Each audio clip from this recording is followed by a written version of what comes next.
Hello दोस्तों, राधे राधे, नमस्ते, प्रणाम, हर हर महादेव। आई होप कि आप लोग स्वस्थ होंगे, मस्त होंगे, अपने अपने कामों में व्यस्त होंगे दोस्तों।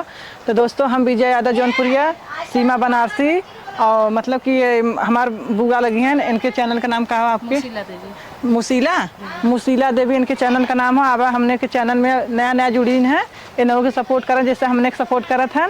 तो दोस्तों आज हम मतलब कि आप सबके बीच मतलब कि डांस मतलब करा जाते गाना नाच चुटकुला गीत हम लोग गा के बिना देर करते हुए आप लोग के बीच में ला रहे हैं। आप लोग सुनिए। चला चला जलेबिया ये राजा चटर चटर कर, जलेबिया ये राजा चटर चटर कर, जलेबिया ये राजा चटर चटर कर, जलेबिया ये राजा चटर चटर कर।